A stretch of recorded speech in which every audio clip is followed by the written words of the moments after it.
writing standards in preschool and the early elementary years. It's coming up on the Teaching Literacy Podcast.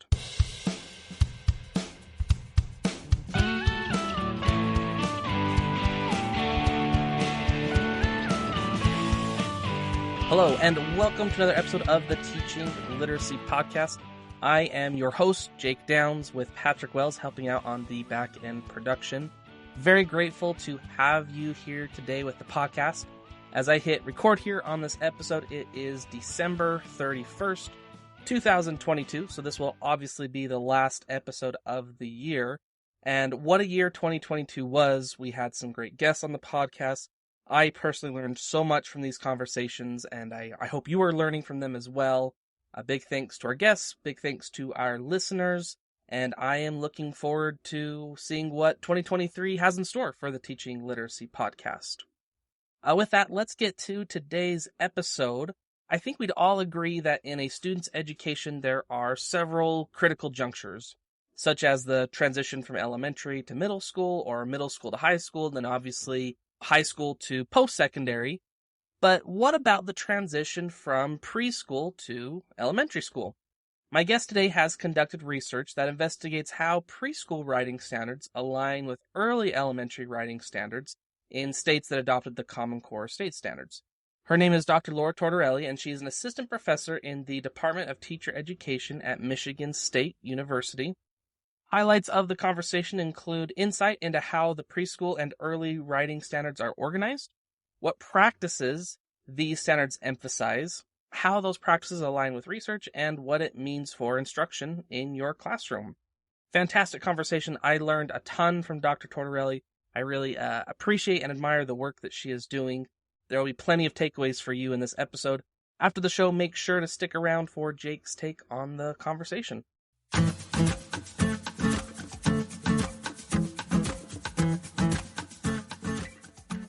Dr. Laura Tortorelli, welcome to the Teaching Literacy Podcast. Thank you so much for having me. I'm glad to have you on the show today. We are talking about an article that was published in Reading Research Quarterly by you and your colleagues entitled Ready, Set, Write, Early Learning Standards for Writing in the Common Core Era. Give us a short history of your research background and then the context that initiated this investigation into early writing standards. Well, I am a professor of elementary literacy, assistant professor of elementary literacy at Michigan State University. And so I teach teachers how to teach reading primarily. And most of my research is focused on how children are taught to read in kindergarten, first, second, and third grade. But one of the things that I'm very interested in is how writing plays into the development of reading skills, and particularly the skills that cut across both areas, and how working on reading strengthens writing and how working on writing strengthens reading. There is a lot of evidence that early writing supports reading trajectories and vice versa. I'm really interested in writing as part of this overall literacy development that we want to see kids achieve in the early grades. And so my research agenda focuses on all kinds of things related to reading and supporting early reading. This study actually does have sort of an origin story. Not all studies do, but in this case, I was talking to my colleagues, Dr. Gerdy, Dr. Bingham, and Dr. Roloff, who all study early writing in preschool contexts and have been studying that for years and have terrific professional development for teachers in those contexts to support kids in beginning writing. And we were talking about how writing is conceptualized across these different spaces, and how teachers get very different training and support to teach writing in these different areas. That was sort of an ongoing conversation we were having with them. Another one of my colleagues told me that her son went to kindergarten and had a really bad first experience learning to write in kindergarten because he had come out of preschool where he had been taught how to write his name. And he was very proud about being able to write his name perfectly. And he went into kindergarten and he thought he was ready to write his name. And his teacher asked him to write, and he wrote his name. And then she wanted him to do all these other things. She wanted him to write other things, write his ideas down and write opinion pieces and write in response to text and that kind of thing. And he actually ended up crying because he was like, no, this is all I know how to write. And so we started talking about how the word writing has really different meanings across these two contexts. And oftentimes, even in very high quality preschool settings, writing instruction is very much focused on these transcription skills and learning to write your name perfectly and handwriting. And then all of a sudden, when you get to elementary school, the expectations are much higher, and how it can create, for this one child, created like a very jarring transition to kindergarten experience. But really for all children, are we preparing kids to do the work that we're going to be asking them to do in elementary school appropriately? Or are we preparing them to do one thing and then expecting them to do something else when they get to kindergarten? I appreciate that perspective. It's very organically developed of an actual kid, that there was one set of expectations here and another set of expectations there in that transition. And I believe in the literary world, that's called foreshadowing for things to come later in the podcast. So broadly, what were the goals of your study? So we had been discussing the idea that writing is conceptualized in different ways in different contexts. And one of the things that's interesting about being in the broad field of early childhood is that we think of early childhood as really being from age 3 to 8 as far as literacy development, that there's all these different things that are happening in that period, but it's bifurcated across very, very different contexts with different teacher training, different curricular materials, different funding models, different preschool and daycare contexts are just quite different from elementary contexts. We've been talking for a while about whether we are using the same word to mean different things across these two different contexts. The goal of the study was really to see if that was true empirically. I think oftentimes you have, if you're in classrooms a lot, you intuit that something is going on. But if you're a researcher, you need to go out and collect some sort of data and see if it's true. Dr. Gertie in Bingham had already done some work around a content analysis of curricular materials and the kinds of supports for writing there. And so that was one way to understand how early writing was supported in preschool curricula. And the standards were another way of looking at that. Basically looking at how the word writing or the concept of writing is talked about across these different contexts. So it wasn't necessarily that the standards are the most important thing driving instruction, although standards do drive instruction and they drive teacher preparation and all of those things, but it was more a way to test out our hypothesis about how writing is conceived of in these two different areas. Absolutely, there's an interplay between curriculum and standards, but broadly within a state, it's the standards at the most abstract level that's framing the way that instruction is being conceptualized and designed and assessed further down the layers of instructional supports to curriculum and then within individual districts and schools and classrooms and supporting instructions. I like that that's very complementary to perhaps other work by Dr. Bingham, Dr. Gertie, and Dr. Roloff. In this specific study, you were looking at states that had adopted the Common Core state standards, and then you reviewed the preschool standards of those states.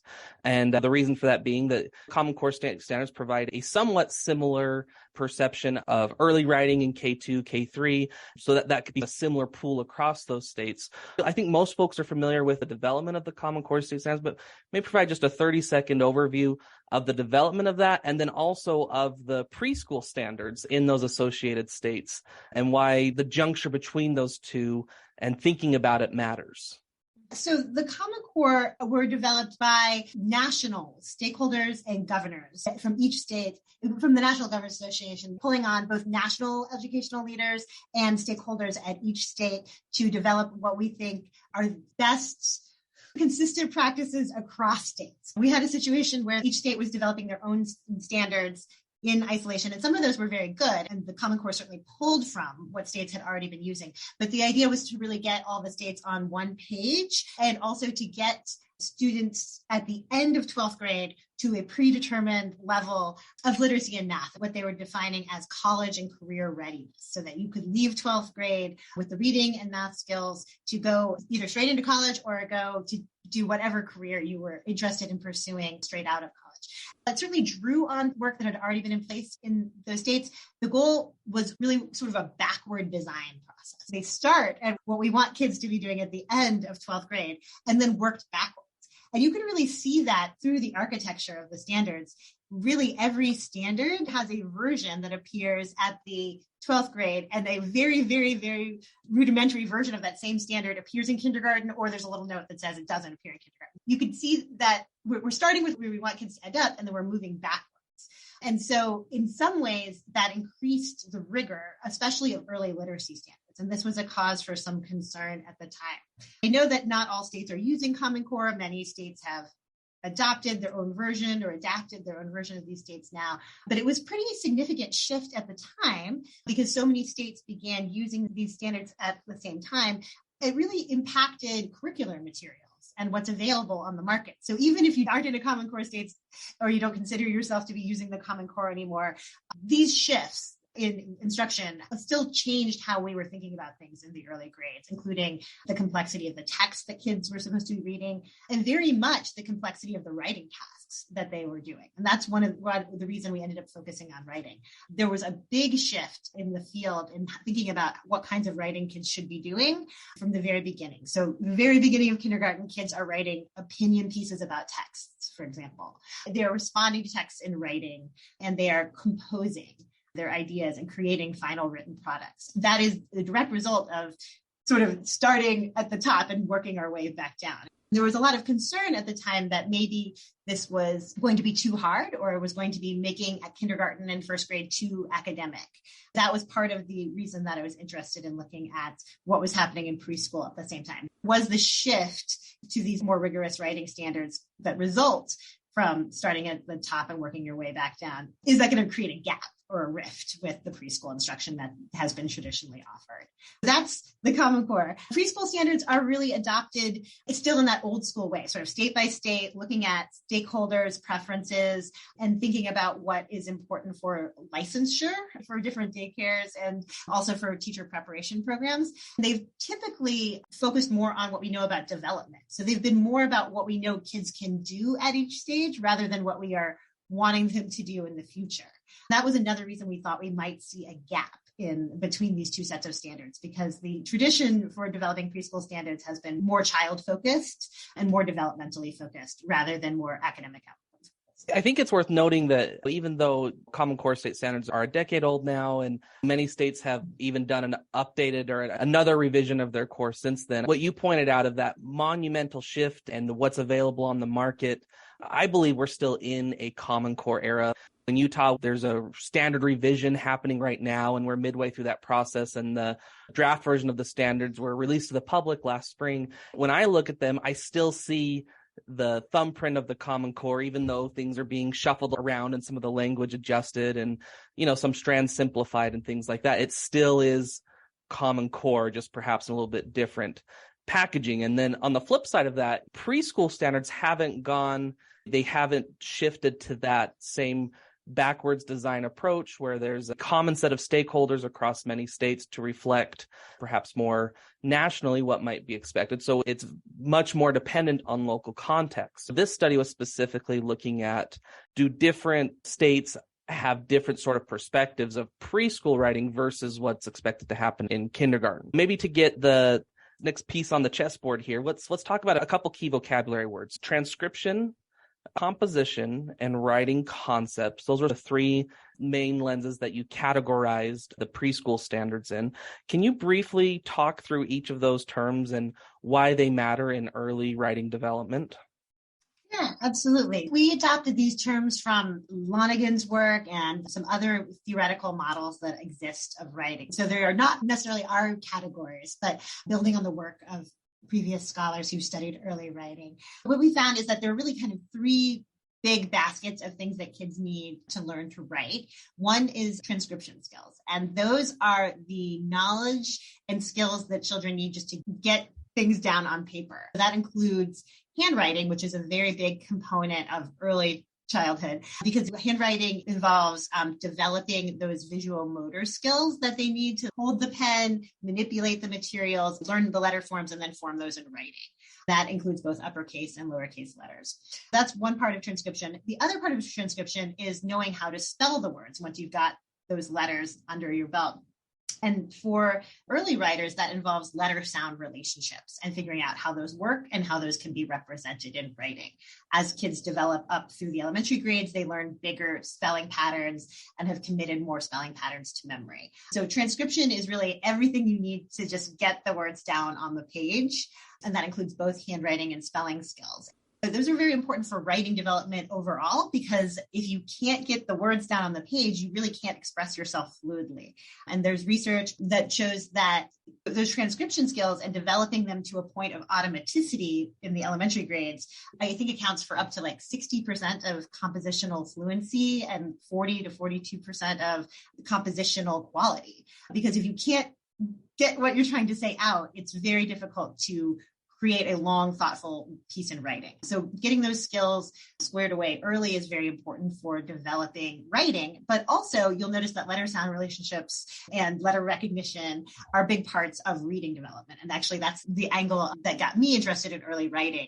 Having kids practice writing the letters helps them recognize the letters. They're attending to all the different parts of the letter form, and having kids practice using letter sound relationships in their writing supports those phonics concepts and letter sound relationship knowledge developing in a way that will also help them decode words that they come across. So transcription skills are very important for supporting both reading and writing throughout the early grades. So that's one basket. Composition is the ideas, the content of what they're trying to write, and being able to come up with ideas, understanding who you're communicating with, putting those ideas into words and sentences, and figuring out how to organize that information are all part of the composing basket. As kids develop, this includes genre knowledge and that kind of thing as well. So the ideas that you're trying to communicate in writing are what we refer to as composing or composition in the study. Those are important because that's the purpose of writing, and that's what writing is for. And then that gets into the meaning of all of these, both reading and writing tasks, right, which are supposed to be communicative acts. So teaching kids to express their ideas first orally, and then how to do that in writing as well, is an important part of their academic development, because it's teaching them to create new knowledge, not just be recipients of that knowledge. And so that's an important part of learning to write and engage in literacy throughout the early childhood period as well.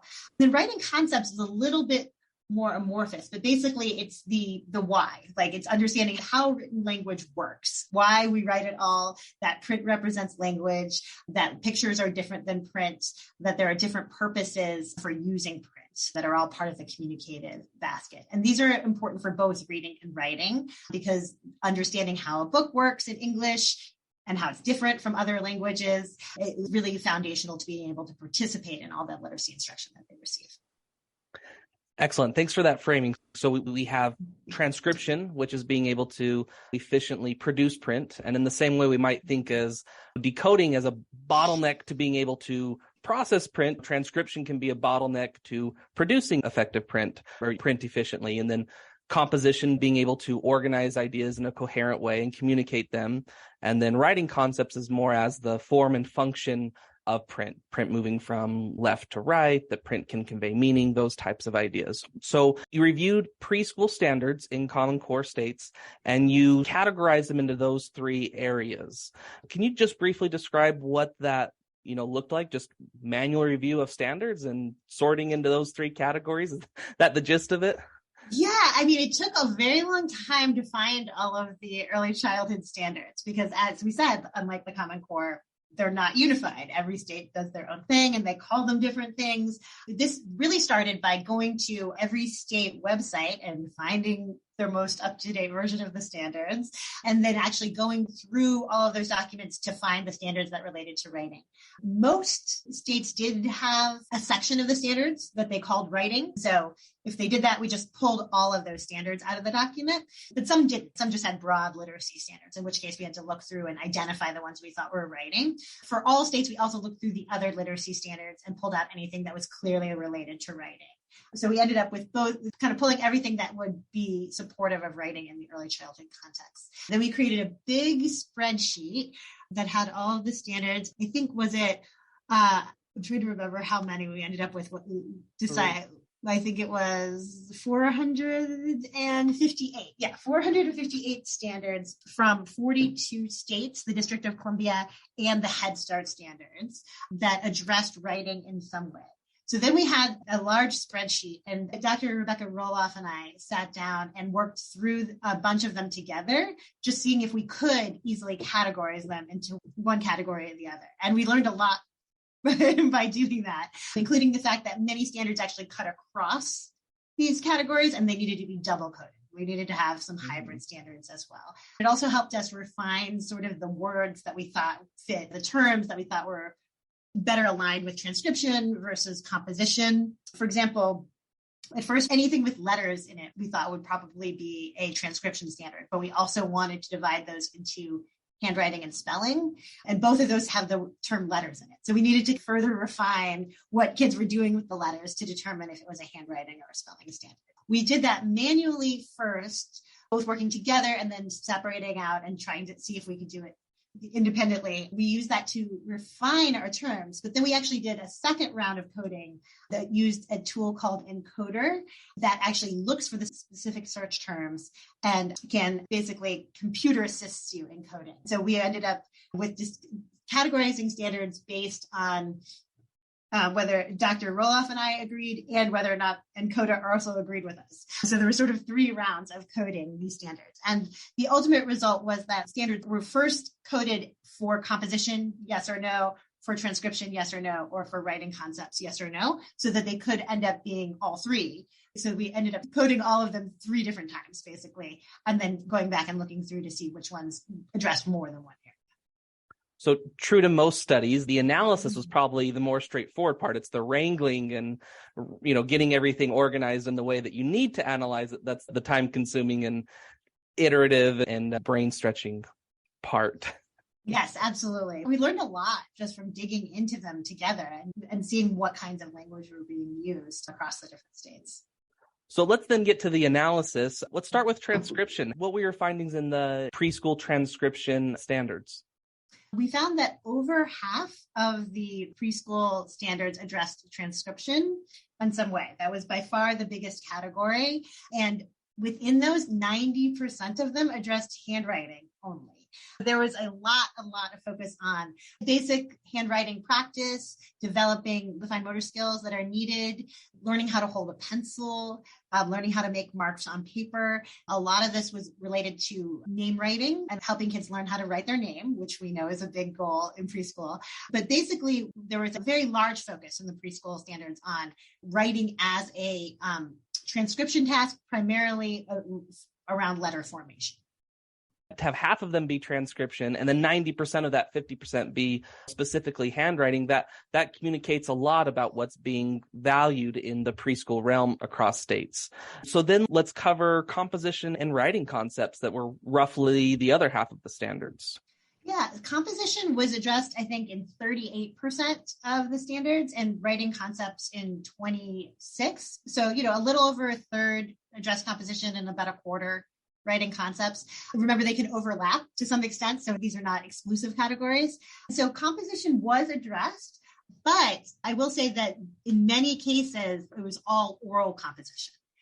Students were encouraged to retell a story or dictate a story to a teacher. So they were working on composition skills, but orally. They were there. They were a smaller percentage of the standards, and you could see how kids would think that wasn't writing since they weren't actually doing the writing themselves. That notion of being able to orally produce something and then having a teacher dictate it, I think that's a really interesting one that perhaps later we can dig in on is, does that count as writing production, yes or no? But do you have any specific language from any of the state standards that you feel capture really well what we're trying to discuss here? One thing I should say about the writing concepts also is that we did say that they were 25% of the standards. But in most cases, those standards were not necessarily labeled as writing standards. So we pulled them in because we saw they were related to writing, but they were almost always just generally literacy or reading standards. So for example, being able to identify what a word is in text because it has spaces before and after it. That's obviously something that kids need for writing, but it was almost always associated with our reading standard. So again, that knowledge was there, but it wasn't necessarily really closely tied to writing activities or writing instruction, if that makes sense. Yes, and I think that's a fantastic point. You have a nice little vignette in your piece that shows, let's see, I'm looking at page 742, where it talks about different states interpreting different standards in different ways. So, for example, you mentioned that there's the kindergarten standard, demonstrate command of conventions of standard English, grammar, and usage when writing or speaking. And in Massachusetts, that was changed to demonstrate use of oral language to inform everyday activities. And then a substandard of print many upper and lowercase letters was dropped, which turned that standard into an oral language standard. But then Maryland kept that same standard, but shifted it into a name writing standard. And then Utah interpreted it as an alphabet, recognition standard. And I thought that was fascinating, that this is an example of, even though there's Common Core, different states interpreting that in slightly different ways based on their individual context and other factors. And, and certainly that probably influences preschool writing standards being conceived and designed and framed as well. Do you have any more elaboration sort of on other little examples like that, or more on that specific one? Yeah, as I said, one of the concerns when these new Common Core writing standards, when they came out, was that they were raising the bar for academic skills in kindergarten, and that would trickle down into preschool and would create, a sort of academic focused preschool that moved away from some of the play-based things that we really value and we know are really important in those spaces. And there was a little bit of that. The more recent standards clearly were informed by the existence of the Common Core state standards, but there was no consensus in how to make them easier, how to make them developmentally appropriate across states. And so one thing that we saw is that there seemed to be some skepticism about whether or not kids can write in preschool, right? And one approach was definitely to just take the writing piece out and have the teacher do all the writing. As Freddie Hebert always says, our teachers are getting really good at reading. Our preschool teachers must be getting really good at writing, right? Because they're doing all of the writing in some of these standards. But really, there's this idea that was kind of popping up across, even with the Common Core influencing, that the Common Core may have reinforced, which is that there is this period of time where we focus on transcription skills first, right? There's a transcription first, and that's supposed to happen in preschool. And then once they've got that under their belts, then they're going to move on and be able to just focus on composition and big ideas in their writing. And that's not what the research says. That's not what theoretical models about writing say. Basically, kids can compose quite early. They can get their ideas down on paper. It just doesn't necessarily look like conventional writing yet, right? But that they can think about writing as meaning making quite early in development. And then on the converse, kids actually do need support to develop transcription skills to automaticity throughout the elementary grades. So this idea that they're going to do a bunch of handwriting in preschool and then we don't need to do it that much anymore in elementary school, I think probably harmful for kids in both spaces, because in fact, all of these skills are developing together throughout that early childhood period. Yeah, absolutely.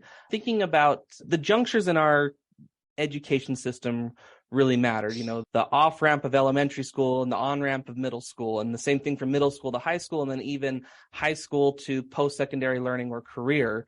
And that transition from preschool into kindergarten also really deserves our attention. So did you find that the standards were aligned really well, yes or no? And then what areas of alignment or misalignment did you find in your research?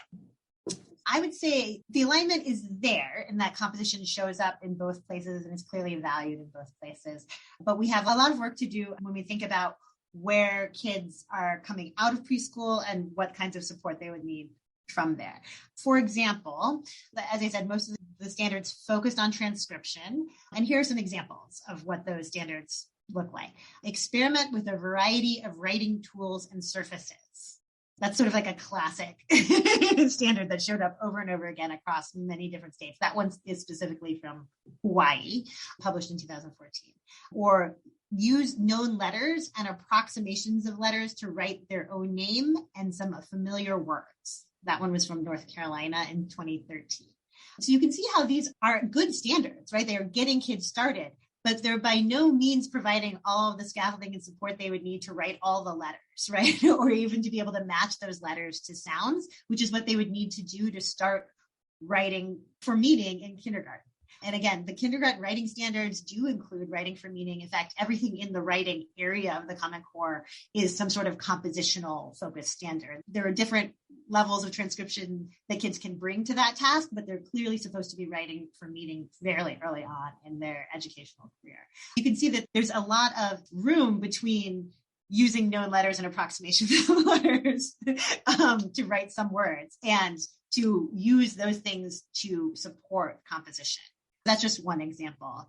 Another is spelling. I mentioned that spelling was not a big emphasis in the early childhood standards. There were some that, for example, Rhode Island had a standard that children should spell words phonetically, and Oregon had one around using invented spelling, but those were very, very rare.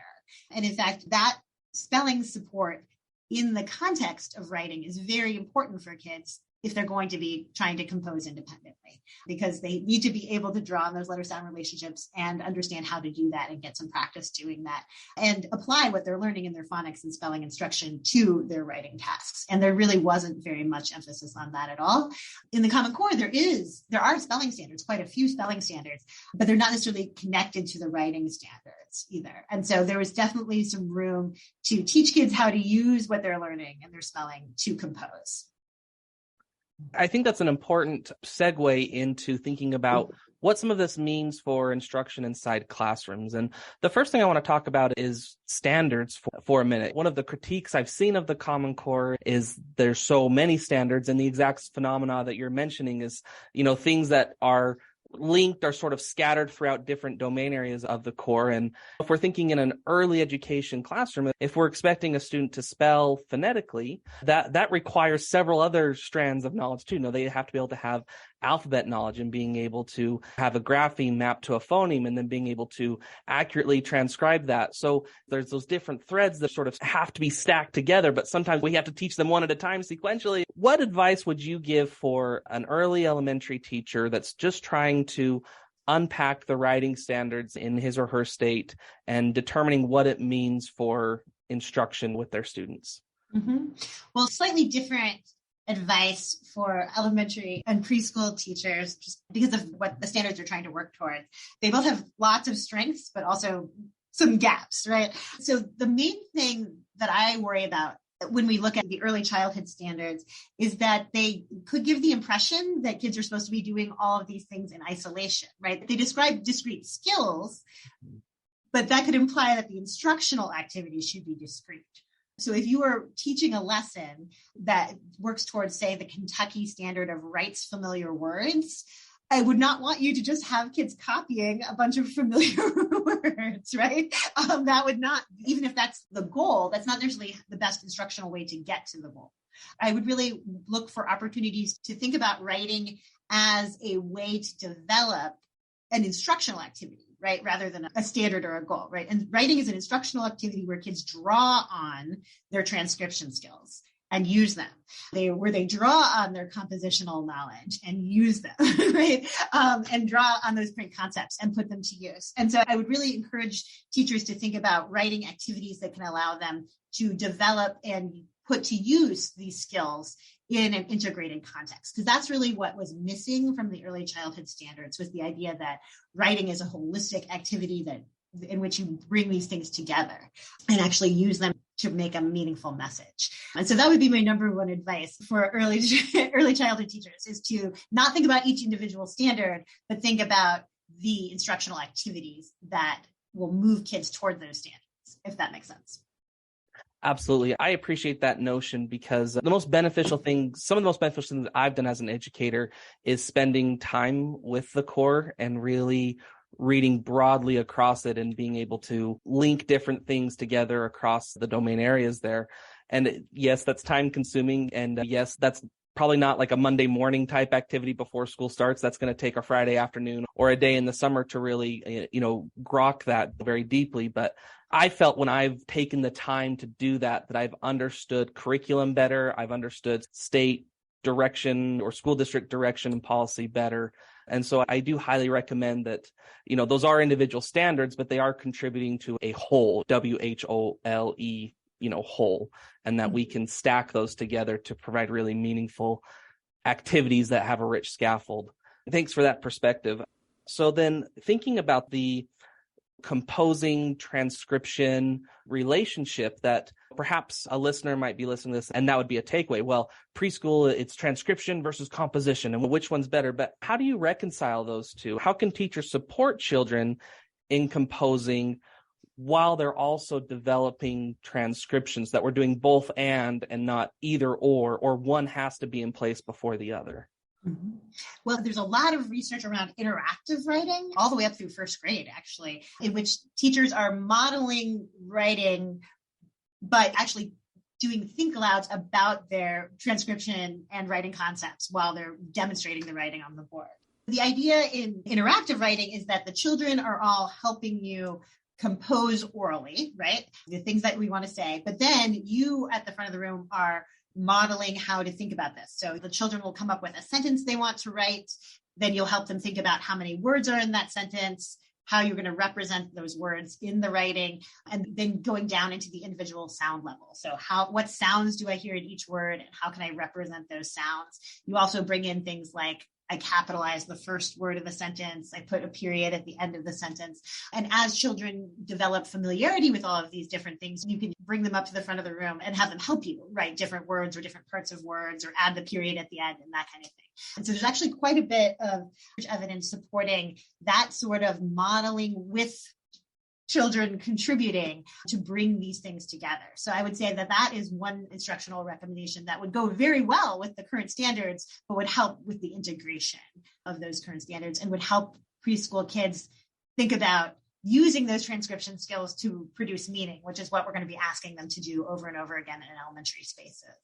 That would be one thing. The other thing has come up a few times, but the attention to invented spelling is just so small across the standards because, of course, the goal is to get them to conventional spelling. So I think that can be confusing, but this invented spelling, or what's sometimes called phonetic spelling, is a tool for children to start to use what they know about letters and sounds in their own writing. And once you teach kids that they can do that, that allows them to do a lot more compositionally and to write more independently. So then they're not like stopping you every few minutes to ask how to spell a word. And so it's not the end goal of spelling instruction to have them spell words phonetically, but the ability to do that really unlocks a lot of opportunities for composition. And I think that connection is not well understood or represented in the standards. Yeah, absolutely. Thinking of invented or phonetic spelling as a transition, that's a way to remove that bottleneck of transcription so a student can focus on composition.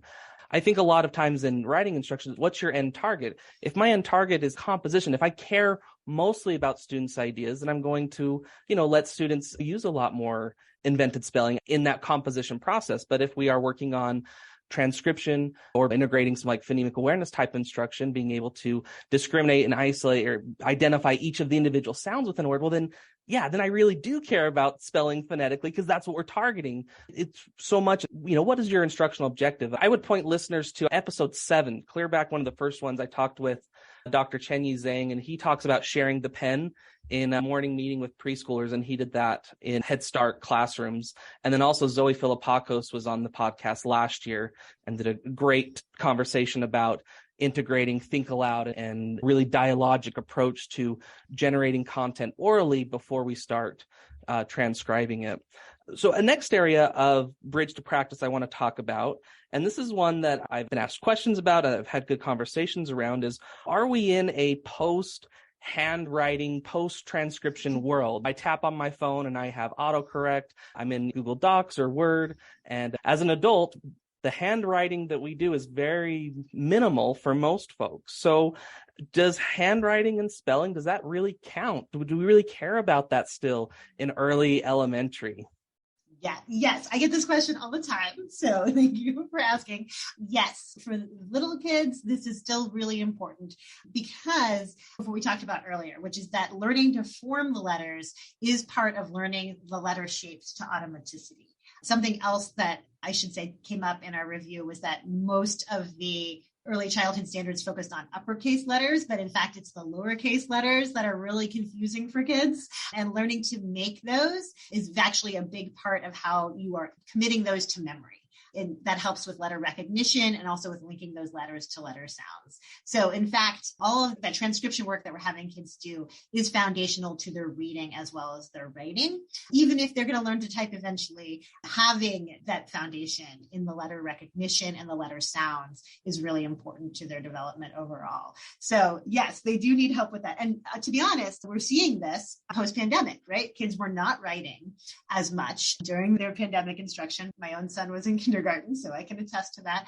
They were typing. They were doing other types of literacy activities. They were clicking, that kind of thing. And as a result, they're still having a lot of compositional fluency issues in third grade. I think there's a new report that just came out that showed that third graders are actually having quite a bit more difficulty with their literacy learning than kids who were just even a year older when the pandemic started. And I think a lot of this had to do with not getting opportunities to write, to physically write down their thoughts. You can see it if you just go into a third grade classroom. Handwriting is an issue, and it's slowing them down to being able to put their ideas on paper in the classroom, and it's getting in the way of their compositional fluency. So that's still a part of it. Even with all of these wonderful technological tools, you still have to have very good letter sound knowledge to type, right? And typing is a different type of print concepts, and it's very important that they can learn that. But you still have to be able to recognize the letters quickly and find them on a keyboard or on your phone. And even with the autocorrect everything, you still have to get pretty close to the correct word, or you're not going to be able to find it. Those things are wonderful assists for adults who are trying to type fast, but they don't replace the work that kids need to do to learn to read and write.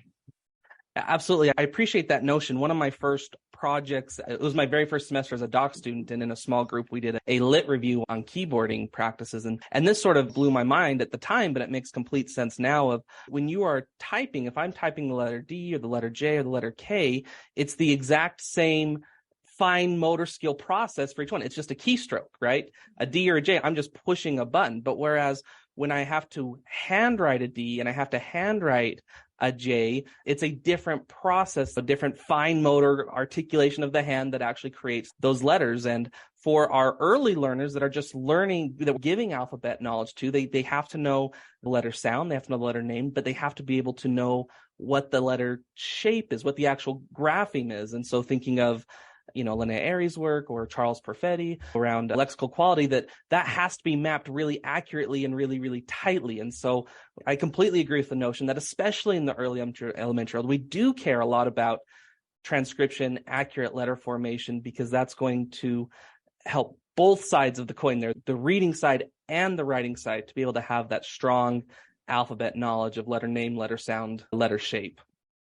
I think there are lots of adults who are like, oh, I'm not a good speller, or my handwriting's terrible and I'm fine. But that's not what really we're talking about. We're not talking about having perfect handwriting or beautiful handwriting just for the sake of beautiful handwriting. We're talking about a really deep knowledge of the orthographic system that kids need to build. And even if you as an adult have trouble spelling, accommodation, or feel like other people can't read your handwriting, that's a very different thing than not having gone through the learning process of actually learning how to write those letters and sounds. Exactly. I love that. So in thinking also about that backward spiral and the trickle-down effect, do you have recommendations for how writing can be taught more rigorously in kindergarten and in first grade without just saying, well, we're just going to move everything from second grade into first grade now and everything from first grade into kindergarten? Is that the approach you recommend, or is there a different way of maybe approaching that rigorous writing, but in a kindergarten way? Mm-hmm. One of the things I really like about the Common Core state standards is that they do forefront meaning. Right. And that kids are writing to express their own thoughts about books and other things from very beginning. And so that to me is rigorous, right? Asking kids to have their own opinions and to express those in writing is a good thing. The thing that we need to keep in mind is that when we're asking kids to do more complex tasks earlier, we need to be there with the instructional support. What kids need to be able to engage in these higher level writing tasks earlier is a lot of scaffolding during the writing process. So for example, helping kids figure out how to use invented spelling to write down the words that they want, figuring out how to apply what they're learning in their alphabet or phonics lessons to their spelling, to apply what they're learning about print concepts in their reading and writing and that kind of thing. Kids can do a lot if we're prepared to offer them the scaffolding and instructional support that they need. And then if they're able to express themselves and communicate their ideas, then that's motivating. And that needs to be attended to too. I think sometimes we think we can just increase the rigor without attending to motivation, and that won't work. If kids are motivated and they have the support, they can do rigorous work, but that support has to be there. And that involves understanding what all the different components of writing are and what kinds of support kids are going to need to be able to produce them. Something else I really like about the Common Core writing standards is that there's a heavy focus on revision, so that like you're not just writing something once and that's your only shot at it, but you can get your ideas down on paper and then you can go back and start to think about how to strengthen writing.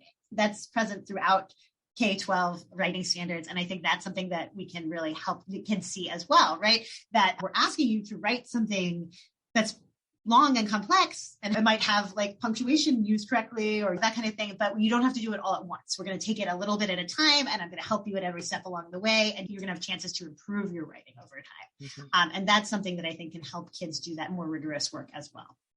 I love those notions. Dr. Dan Reynolds talks about this more in the secondary realm, but he talks about the type of scaffold we provide is contingent on the task that the students are expected to complete. And so if we are expecting more challenging, dynamic, complex tasks from our young writers, then we respond with a better scaffold, a more intentional scaffold. Similarly, I love this notion of revision, of being able to, it's not a one and done, but that we can have multiple iterations, right, at writing. And I just so consistently see now that, writing is reading comprehension backwards, where in Common Core era, we've had the close reading phenomenon where a text isn't one and done with reading, but I can go back and reread portions of the text multiple times to sort of dig a little bit deeper each time. We're saying the same thing with writing too, that I can go back and revise a text multiple times to, add or play with different layers of meaning to create a better compositional text. And so it's perhaps not as much breadth. I'm not just producing written piece after written piece, but spending more time with one to have a better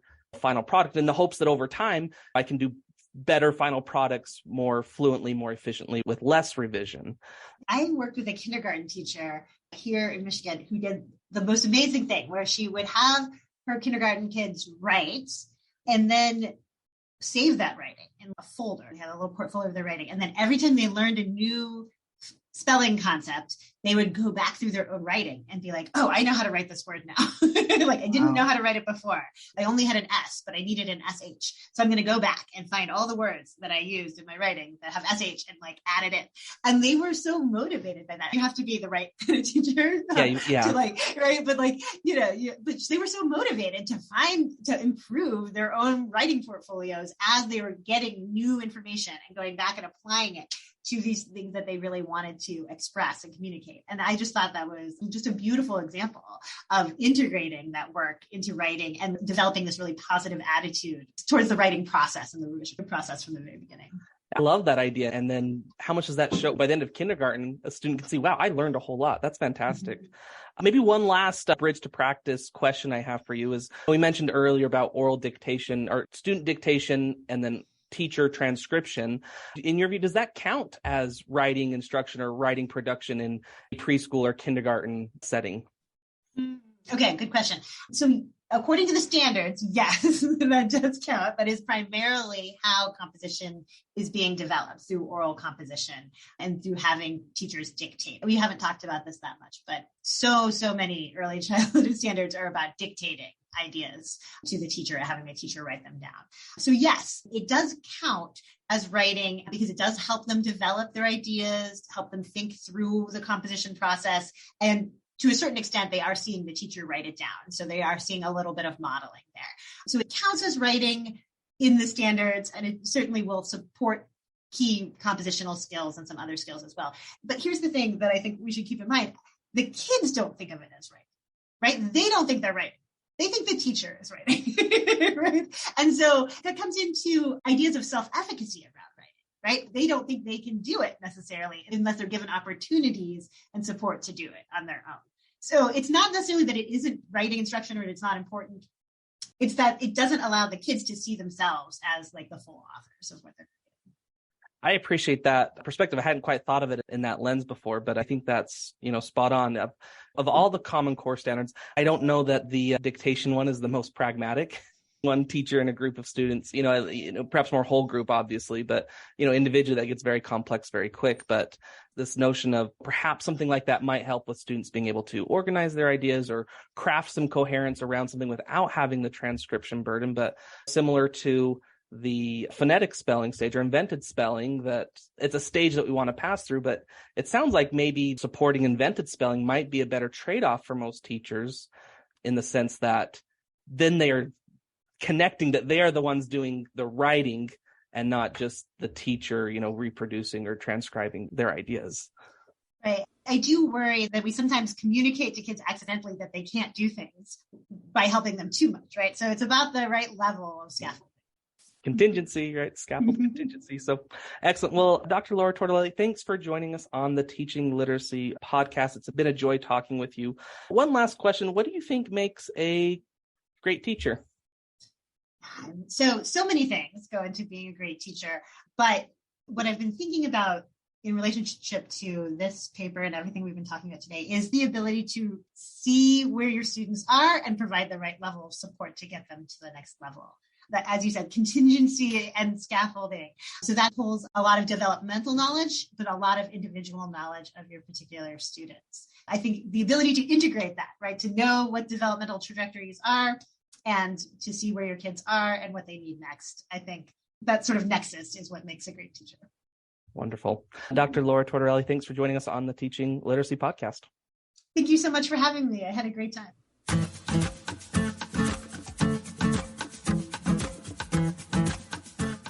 A big thank you to Dr. Tortorelli for joining us on the show.